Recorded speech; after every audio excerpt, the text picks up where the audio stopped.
നിയമസഭാ തിരഞ്ഞെടുപ്പ് അടുത്തതോടെ ചില സർവേ റിപ്പോർട്ടുകളും പുറത്തുവിട്ടിരിക്കുകയാണ്. അതിൽ എടുത്തു പറയേണ്ടത് ഹരിയാന നിയമസഭാ തിരഞ്ഞെടുപ്പാണ്. വരാനിരിക്കുന്ന ഹരിയാന നിയമസഭാ തിരഞ്ഞെടുപ്പിൽ കോൺഗ്രസ് അധികാരം പിടിക്കുമെന്ന സൂചന നൽകിയിരിക്കുകയാണ് പീപ്പിൾസ് പൾസ് അഭിപ്രായ സർവേ. കോൺഗ്രസിന് 43 മുതൽ 48 സീറ്റ് കിട്ടുമ്പോൾ BJP 34 മുതൽ 39 വരെ സീറ്റിൽ വിജയിച്ചേക്കാം. 90 അംഗ ഹരിയാന നിയമസഭയിൽ 46 സീറ്റാണ് സർക്കാർ രൂപീകരിക്കാൻ ഒരു പാർട്ടിക്ക് വേണ്ട ഭൂരിപക്ഷം. മറ്റുള്ളവർക്ക് 3 മുതൽ 8 വരെ സീറ്റാണ് പ്രവചിക്കുന്നത്. അക്കൂട്ടത്തിൽ പ്രാദേശിക കക്ഷികളായ ഇന്ത്യൻ നാഷണൽ ലോക്ദളും ജനനായക് ജനതാ പാർട്ടിയും ചെറിയ സാന്നിധ്യമുള്ള ദേശീയ പാർട്ടികളായ BSPയും ആം ആദ്മി പാർട്ടിയും ഉൾപ്പെടുന്നു. 2019 ഹരിയാന തിരഞ്ഞെടുപ്പിൽ BJP 40 സീറ്റിലും കോൺഗ്രസ് 31 സീറ്റിലും JJP 10 സീറ്റിലും INLD 1 സീറ്റിലുമാണ് മത്സരിച്ചത്. സർവേ പ്രകാരം മുൻ മുഖ്യമന്ത്രി ഭൂപീന്ദർ സിംഗ് ഹൂഡയ്ക്കാണ് നിലവിലെ BJP മുഖ്യമന്ത്രി നായബ് സിംഗ് സൈനിയേക്കാൾ ലീഡ്. 40% ലീഡ്. നായബ് സിംഗ് സൈനിയുടെ പ്രതിച്ഛായ ഇടിഞ്ഞെന്നാണ് കണക്കുകൾ പറയുന്നത്.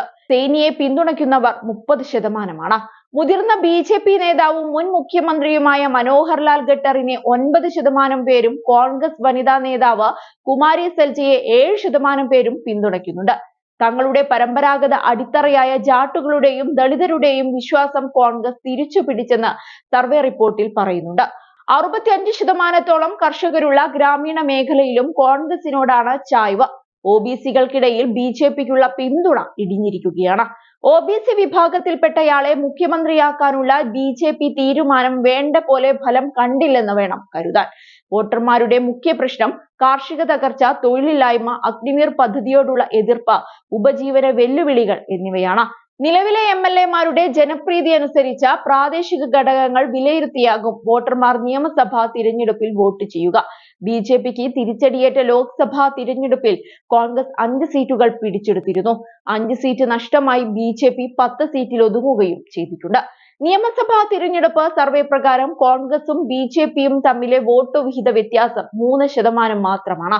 സർവേയിൽ പ്രവചിച്ചതിനേക്കാൾ കുറച്ചുകൂടി നല്ല പ്രകടനം BJP കാഴ്ചവെച്ചാൽ BJP-ക്ക് വീണ്ടും സർക്കാർ രൂപീകരിക്കാൻ അയക്കും. എന്നാൽ കോൺഗ്രസ് BJP വോട്ട് വിഹിതത്തിൽ അന്തരം കൂടിയാൽ കോൺഗ്രസ് ചിലപ്പോൾ തൂത്തുവാരിയെന്നും വരാം.